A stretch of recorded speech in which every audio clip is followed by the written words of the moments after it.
Bien, bonjour à toutes et à tous. Bienvenue à cette dernière conférence de ce forum Made in Jump 2017 Exois. Nous allons parler des objets connectés avec nos trois intervenants. Nous allons co-animer avec mon ami Francis Papazian cette conférence, mais comme on l'a dit tout à l'heure avec Francis, c'est pas tant une conférence, c'est quelque chose qu'on aimerait bien interactif. Alors on s'est complètement planté tout à l'heure sur le côté interactif, donc on espère que vous allez être meilleurs que ceux qui étaient là tout à l'heure. On n'a pas réussi à vraiment faire un aller-retour entre la salle et l'estrade. Merci Jocelyn. Valérie Mirion, rebonjour. Vous êtes directrice juridique et RH de Esri France, dont vous allez nous dire quelques mots évidemment. Le corps de métier d'Esri France et son positionnement. Esri France distribue des solutions qui utilisent l'information géographique.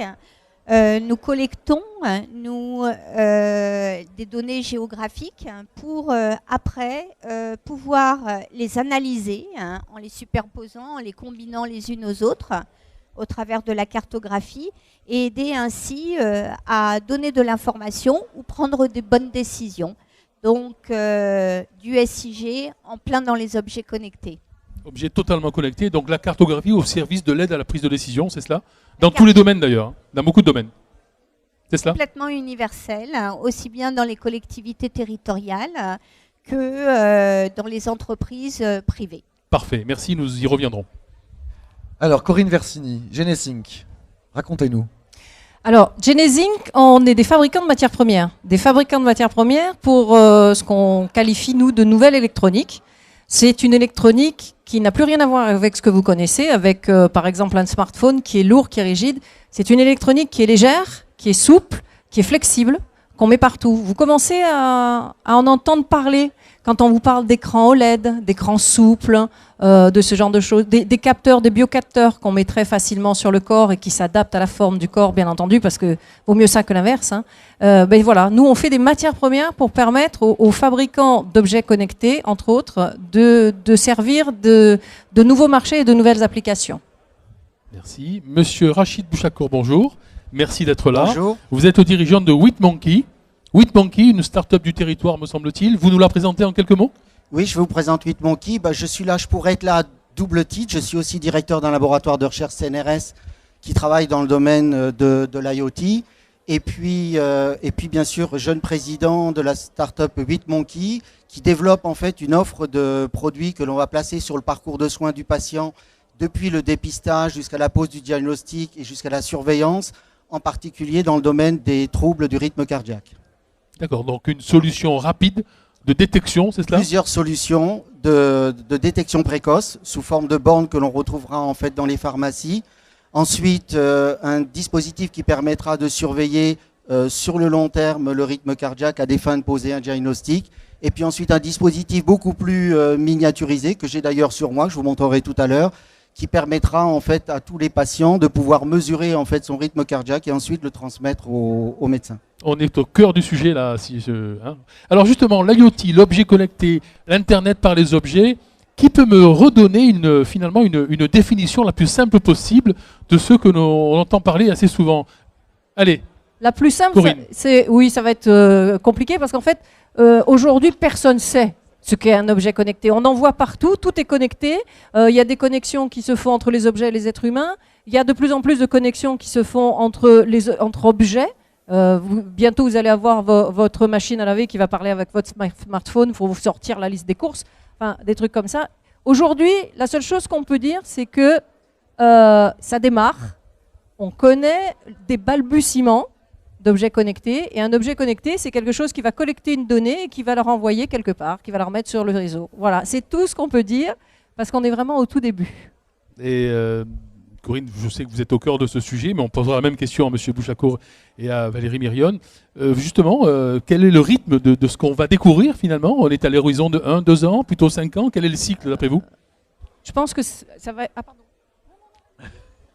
Non, je crois qu'on a des prévisions aujourd'hui à plus de 20 ou 50 milliards d'objets connectés en 2020. Ramener à la population susceptible de les utiliser, c'est entre 10 et 50 objets. Donc ça va vraiment inonder en fait notre quotidien.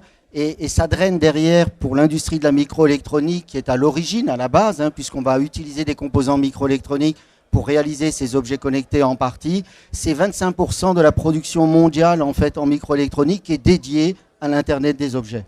Donc c'est quelque chose qui est extrêmement important d'un point de vue économique. Et dans ce contexte-là, on est dans un lieu qu'on a appelé Made in Job. Dans Made in Job, il y a Job. Donc en matière d'emploi, qu'est-ce qu'on peut imaginer aujourd'hui? Me répondez pas, on ne connaît pas encore les métiers de demain, parce que ça on le sait déjà, mais plaisanteries mises à part, si on creuse un petit peu, qu'est-ce qu'on peut imaginer demain? Quand on est assis dans cette salle, comment on se projette dans ce boom qui n'est pas fini? Corinne, tu évoquais tout à l'heure, on est qu'au début. Qu'est-ce qu'on peut imaginer en matière d'emploi? Je vais pas répondre comme la RH parce que je suis sûre qu'elle est beaucoup plus calée que moi. Ce que je sais, c'est que si vous êtes informaticien, à mon avis, c'est pas vous qui allez inventer les objets de demain. Je suis désolée de vous décevoir. Parce que ce qu'on attend aujourd'hui de la part des inventeurs, c'est des applications, c'est des ruptures. Et donc, il faut sortir du cadre. Et en général, les techniciens ne sont pas ceux qui sont les meilleurs pour sortir du cadre. Ça arrive, mais c'est pas... Enfin, comme on dit, hein, c'est pas la majorité de l'espèce. Hein. Moi, je pense que c'est plutôt des artistes et des gens qui vont avoir des nouveaux besoins. Et vous, en tant que technicien, vous allez y répondre. Et je pense que demain, il y aura les designers, parce que le design des objets électroniques, ça va être gratiné, parce qu'on va avoir de plus en plus de problèmes de facteurs de forme, de réduction, tous ces trucs-là. Et puis, comment on va crypter les données? Parce qu'il va y avoir derrière des problèmes d'éthique. Mais peut-être qu'on le verra après. Valérie? Alors, je vais être un petit peu moins directe vis-à-vis des informaticiens parce qu'on a déjà beaucoup de mal à les recruter. Alors, si en plus on se fâche avec eux, ça va être encore pire. Hein. Non. On a bien entendu besoin d'informaticiens au sens large, des développeurs, des architectes et tout. D'autant que aujourd'hui, les langages et les outils vivent tellement rapidement, échangent tellement rapidement que l'informaticien d'aujourd'hui, dans 3 ans, c'est plus le même. Donc, de toute façon, il évoluera avec son temps. Mais là où je rejoins Corinne, c'est que ce qui prédéfinit l'objet connecté, c'est avant tout l'usage qu'on va en faire. Hein. Et là, le champ est complètement illimité. On peut l'avoir aussi bien dans des sujets type les smart cities, hein, comment aujourd'hui une ville se connecte finalement vis-à-vis de ses habitants, lui donne de l'information, organise différentes choses aussi bien sur des sujets de développement durable que de circulation, que d'empreinte écologique, etc. Mais c'est aussi bien entendu chez soi. Ou dans ses loisirs, hein, on parle beaucoup à ce moment-là de géolocalisation, mais c'est aussi et surtout de l'usage pour aider à la décision, aussi simple qu'elle soit. Tout à l'heure, je parlais avec une start-up qui est là et qui commercialise un bracelet, et tout simplement par des vibrations, il vous dira, avant même de lire la carte, si vous devez tourner à droite ou à gauche, et de manière intuitive, pour vous orienter et aller rapidement là où vous voulez aller. Voilà, sans avoir à lire une carte. Merci Valérie. Oui. Monsieur Bouchacourt, votre produit, Oui, justement, vous nous avez teasé le produit tout à l'heure, alors montre-le nous. Typiquement, en parlant d'usage, voilà en fait ce que sera demain le nouvel enregistreur de votre rythme cardiaque, une dérivation, que vous n'aurez pas besoin de placer en fait des électrodes et puis d'avoir un dispositif au niveau de la taille. Il vous suffira simplement, au format carte bancaire, de mettre en fait vos 2 doigts et de relever en fait votre rythme cardiaque et ensuite de le transmettre au médecin. Alors, pour revenir sur les différents métiers, parce que je pense que c'est une question extrêmement importante, si vous me tenez le micro, je vais pouvoir continuer à vous expliquer. Eh bien, au démarrage en fait de ce dispositif, vous avez une électronique, donc il faut des technologues capables de dessiner et d'imaginer en fait des circuits intégrés qui sont susceptibles de pouvoir mesurer un courant de surface qui est le courant de surface du rythme cardiaque que vous avez là au niveau en fait des doigts. Ensuite, il vous faut des spécialistes pour ce qu'on appelle le traitement du signal, c'est-à-dire faire que ce signal soit exploitable ensuite par le médecin. Ensuite, il vous faut ce que l'on appelle des data scientists, c'est-à-dire des traiteurs de données sur big data, sur l'intelligence artificielle. Beaucoup d'informaticiens aussi pour mettre en place l'ensemble des réseaux. Et une fois que vous avez réglé ça et que vous avez développé cet objet à l'usage du patient, parce que c'est le patient et le médecin qui définiront et qui ont défini en fait la fonctionnalité de cet objet, ensuite on développe et ensuite on peut mettre sur le marché. Magnifique. Vous êtes où de la maturité de votre projet, Monsieur Bouchako? Le dispositif sera commercialisé l'année prochaine, en milieu d'année. Et on avait un objectif important qui nous avait été demandé. On travaille en collaboration avec la PHM donc à Marseille.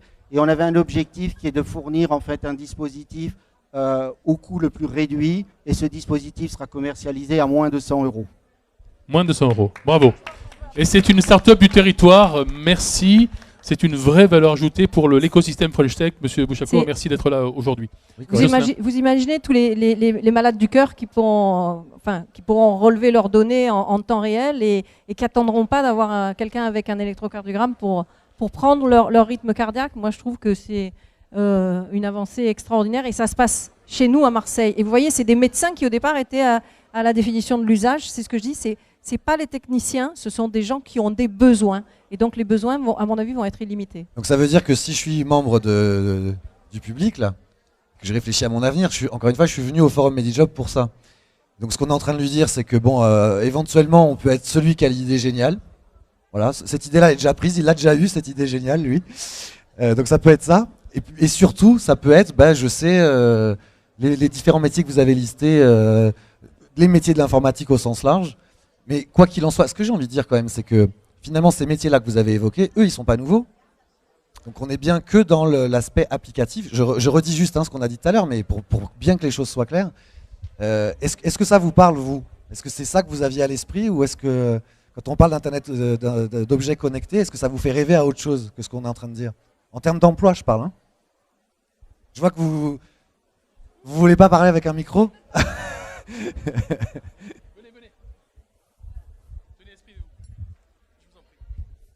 Je crois que l'IoT, c'est...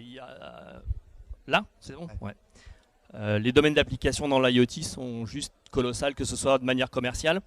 Vous avez un magasin aujourd'hui qui va être capable de capter son environnement portable autour, de pouvoir cibler un client pour lui lancer une alerte ou quelque chose comme ça. Dans l'usine, au niveau capteur, une usine, c'est juste une boîte à IoT, quoi, au niveau des productions. Donc, c'est un des domaines certainement potentiellement les plus importants de développement actuel, je pense, dans l'informatique. Oui, je te lance. Non, mais si on regarde sur les IoT, c'est super intéressant, notamment au niveau de la sécurité. On voit le botnet Mirai, dont le code source a été publié, qui a juste explosé le premier serveur de DNS aux États-Unis. C'était que des IoT. C'est le problème aujourd'hui, c'est que c'est vrai que l'invention, elle est extraordinaire. Maintenant, au niveau de la sécurité, où est le problème? On se retrouve avec 50 milliards de connexions. Pinguer un serveur, vous pinguez Google avec 50 milliards, vous le shut down. Et au niveau des transferts de données aujourd'hui, il n'y a pas vraiment de standard qui existe.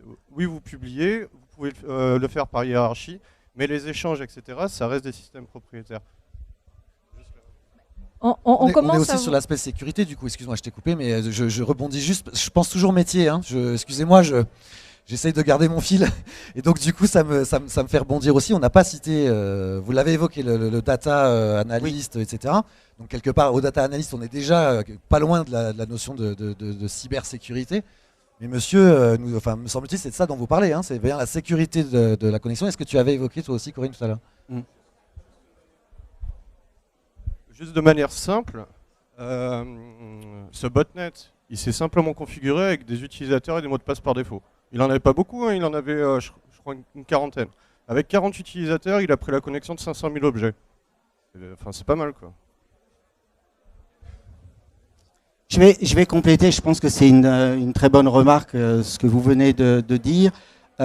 Typiquement, aujourd'hui, dans le domaine de la surveillance, je vais prendre le cas que je connais bien, la surveillance du rythme cardiaque. Il y a beaucoup d'applications aujourd'hui où, en fait, on va monitorer en temps réel, envoyer les données et a posteriori poser un diagnostic. Ça, c'est extrêmement consommateur, à la fois d'énergie, à la fois de stockage de données, dont on sait qu'un trouble de rythme cardiaque est un événement symptomatique. il va arriver peut-être une fois par jour, une fois sur une semaine. L'intérêt est de documenter l'événement au moment où il se produit. Ce type d'objet, en fait, a été conçu à cette fin, c'est-à-dire que dès que le patient ressent un malaise, il va documenter avec ce dispositif et ensuite il n'enverra que la donnée, qu'on l'on appelle nous la donnée utile, et non pas des milliards et des milliards de données qui seront utilisées a posteriori. Je vous rejoins tout à fait sur cette idée. Sur l'aspect sécurité, je rebondis encore sur ce mot-là, ça fait penser aussi à confidentialité. J'imagine que chez Esri, c'est quelque chose que vous avez à traiter évidemment. Oui, complètement. Ça fait partie d'ailleurs de nos préoccupations quand on travaille avec le gouvernement ou bien quand on travaille sur des sujets extrêmement sensibles. La protection des données fait partie de notre environnement quotidien. Et c'est vrai que ce qui est important, c'est que ces données soient aussi, même sans être violées, qu'elles soient utilisées à bon escient. Et l'objet connecté n'a de sens que si effectivement il est utile à l'homme dans son usage et qu'il facilite finalement la vie de l'homme sur la planète. En tout cas, pour nous, au niveau des systèmes d'information géographique, ça fait partie véritablement de nos enjeux. Alors là, moi, j'aimerais bien rajouter quelque chose parce que ça, c'est mon dada. Il y a on est aujourd'hui tous là parce que tous, à un moment donné, on va travailler sur ces nouveaux objets, sur ces nouvelles applications, sur tout ce qui est nouveau. Donc, on crée le futur. Et il faut penser à une chose, on est des scientifiques, on fait de la science, enfin même les artistes parfois créent des choses nouvelles et on va dire on va les mettre dans le même panier. Faut pas oublier qu'on est en train de créer le futur et que ce qu'on crée, c'est parfois que des concepts. Donc, les concepts, on ne va pas leur demander d'être moral ou immoraux, pardon. D'être moraux ou immoraux. Un concept, c'est amoral. On n'a pas d'éthique dans un concept. L'éthique qu'on y mettra, ce sera la nôtre. Donc, moi, mon dada, c'est de rappeler à chaque fois que je vois des gens qui vont créer des nouvelles choses, penser à l'utilité pour l'humanité. Alors, ça fait peut-être prétentieux, mais ce que vous allez faire, de toute façon, aura une influence à un moment ou à un autre sur d'autres hommes. Donc pensez à l'influence que vous allez voir sur ces hommes-là. Quelle est l'éthique? Qu'est-ce que vous allez passer comme message? Et ça, c'est hyper important. Ne faites pas des choses intrusives quand on dit oui, l'informatique, l'intelligence artificielle, ça va nous dominer. Non, ça ne nous dominera pas si on met de l'éthique dedans. Et c'est à nous de le faire et c'est notre responsabilité. Ce n'est pas la responsabilité de quiconque. Ça interpelle de nouveau le monsieur au premier rang. Il ne vous est pas interdit de réagir aussi Je pense que c'est exactement ce que le gars qui a inventé la navigation a fait. Quand il a inventé la navigation, il a aussi inventé le naufrage. Le naufrage. La navigation, mais le naufrage. C'était juste une idée. Y a-t-il d'autres questions? Alors, c'est intéressant. Monsieur Bouchacourt, je vous en prie. Sur la partie sécurité, je vais répondre parce que c'est effectivement dans le développement de ce produit qui a quand même été financé par Aix-Marseille Université, la fondation Amidex. On a consommé quand même un peu plus de 2 millions d'euros. On a associé une trentaine de personnes, dont des personnes sur les usages et des personnes sur le droit. Et les personnes sur le droit nous ont interpellés sur droit des données évidemment de santé et sur la vie privée. Et on a apporté en fait une réponse sous forme de brevet qui sera commercialisé dans les versions futures, où en fait quand le patient va enregistrer son signal électrocardiographique, on va combiner en fait la mesure de l'enregistrement de la donnée physiologique avec une donnée biométrique, et ensuite on va entrelacer les données, ce qui fait qu'on va crypter, en fait, c'est un peu comme si le signal électrocardiographique était crypté par l'ADN en fait de la donnée biologique de l'individu. Et donc comme ça, on peut perdre sa carte. Il est pratiquement impossible en fait de récupérer la donnée, et c'est surtout très intéressant aussi pour le médecin, parce que vous imaginez que si demain un médecin dans une patientèle de 1000 personnes a une centaine de personnes qui doit suivre, quand il va voir arriver des fichiers, il faut absolument que l'outil soit intelligent et vienne placer le relevé électrocardiographique dans le bon dossier en fait du patient. Donc à chaque fois qu'il y a une interrogation, Si on est saisi, on peut y répondre, on peut apporter des réponses. Sur ces sujets, on voit bien que l'Internet des objets fait aussi évoluer notre environnement et c'est pas l'inverse. Vous parlez de cybercriminalité, je vous renvoie aux nouveaux textes qui vont arriver au 1er janvier prochain sur la protection des données personnelles, RGPD ou GPRD en français et en anglais. Très intéressant. On voit bien que c'est bien l'environnement qui s'adapte à la connexion des objets et surtout pas l'inverse. Valérie Mirion, vous voulez intervenir? Oui, je voulais revenir sur les métiers relatifs aux objets connectés. En disant que finalement, une société comme Esri France, qui distribuons des logiciels, ça va être de faciliter, via le travail d'informaticiens et de data scientists, la possibilité pour n'importe quelle personne, dans n'importe quel métier, de transformer le SIG en application. Voilà notre véritable enjeu côté, je dirais, amont de la solution. Charge après à ouvrir toutes sortes de métiers chez nos clients pour effectivement développer le plus facilement possible ces applications de manière extrêmement complexe sur leurs propres infrastructures, mais pour répondre aussi à leurs propres enjeux.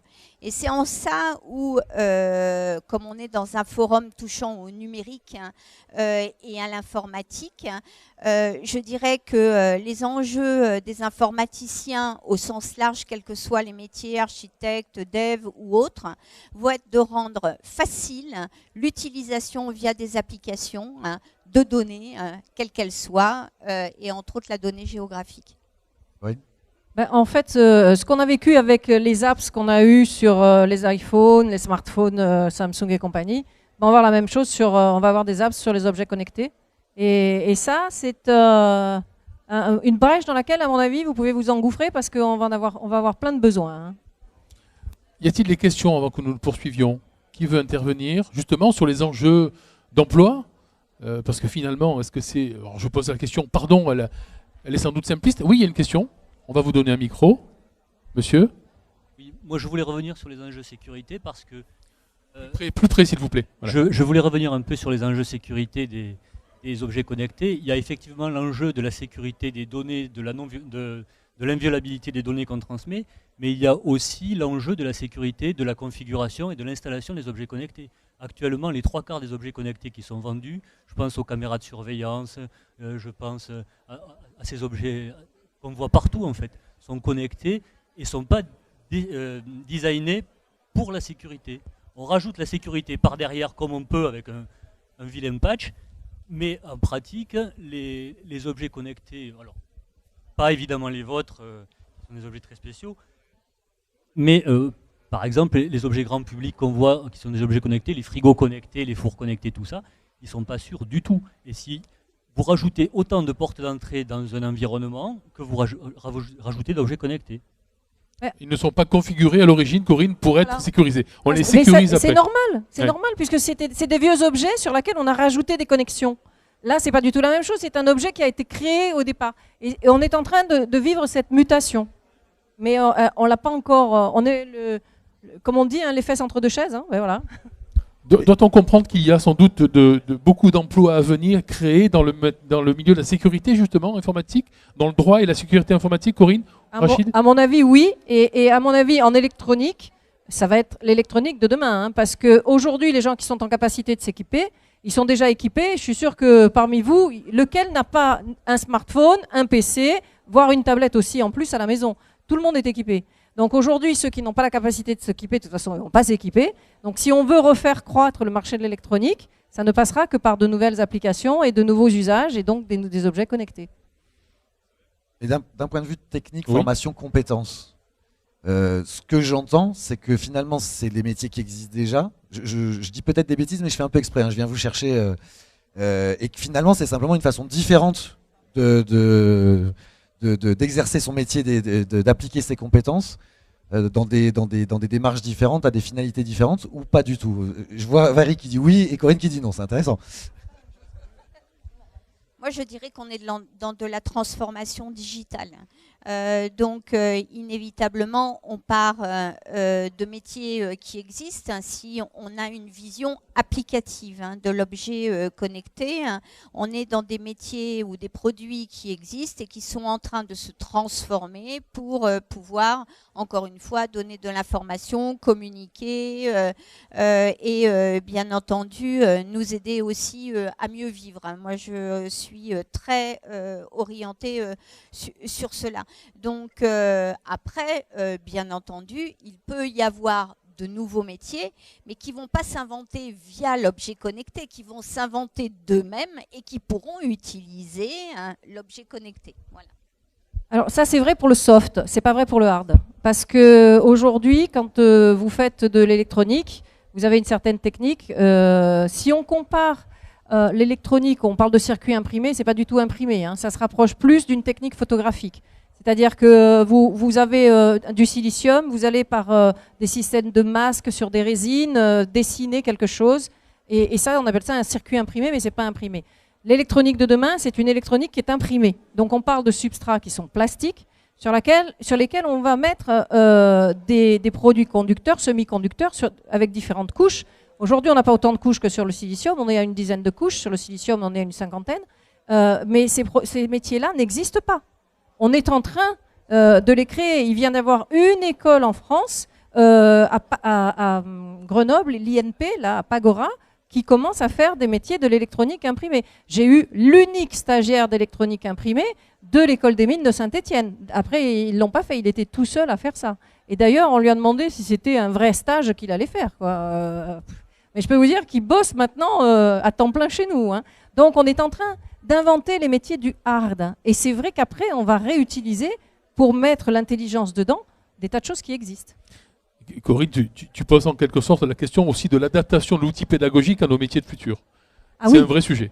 C'est un vrai sujet, parce que moi, pour faire des nanos, parce que en fait, mes matériaux sont sous forme nano, alors pour trouver des gens qui connaissent comment fabriquer, stabiliser des nanos de façon sécurisée, c'est déjà assez galère. Mais alors après, pour trouver les gens qui sont capables de les imprimer, de les manipuler, de faire des couches successives et de me designer les circuits imprimés avec une véritable imprimante, bon, on oublie là. Bon, Monsieur Bouchakour, vous vouliez intervenir? Il se trouve que j'ai été aussi dans une vie antérieure directeur d'école d'ingénieurs. Donc aujourd'hui, ce qui a beaucoup changé, moi en tant qu'utilisateur, jeune start-upper, j'ai à recruter des personnes. Je dois en recruter 8 l'année prochaine si on arrive à faire notre levée de fonds. Croise les doigts. J'aurais besoin en fait de personnes qui vont travailler avec un esprit de co-conception. Je veux pas que l'informaticien soit dans son coin et fasse son informatique tout seul. Je veux pas que le microélectronicien fasse son circuit tout seul. En fait, c'est vraiment aujourd'hui un travail d'équipe. Et ce qui est important dans l'ensemble des domaines que vont adresser les objets connectés, c'est ce que l'on appelle nous la variable d'état du système. C'est-à-dire que scientifiquement, on pourra toujours mesurer une grandeur. La question, c'est de cette grandeur physique, quelle est la variable d'intérêt à des fins de déterminer, de donner un résultat observable pour le médecin ou le patient, quelle est la variable d'intérêt. Et ça, le spécialiste, c'est le médecin. Donc il va falloir associer des médecins, des informaticiens, des traiteurs de signaux. Un exemple simple pour illustrer, on a commencé à récupérer en fait le signal et on a voulu, nous, esthétiquement, avoir le plus bel ECG qui soit, sauf qu'à un moment, à force de traiter le signal, on avait enlevé de l'information médicale. Et donc, le médecin doit être derrière. Et donc, je pense que les métiers de demain sont des métiers où on aura une spécialité, mais on aura aussi cette ouverture en faire vers les autres mondes qui nous entourent, parce que ces objets sont des objets qui sont dans notre environnement au quotidien.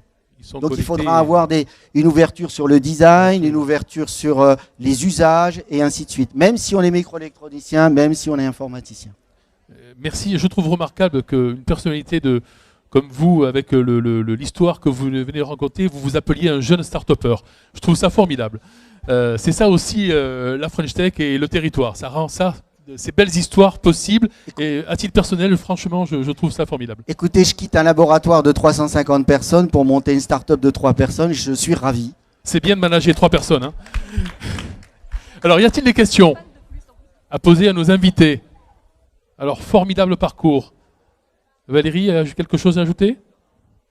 Oui, je voulais juste rebondir sur ce que monsieur disait et dont on parlait tout à l'heure à la précédente conférence.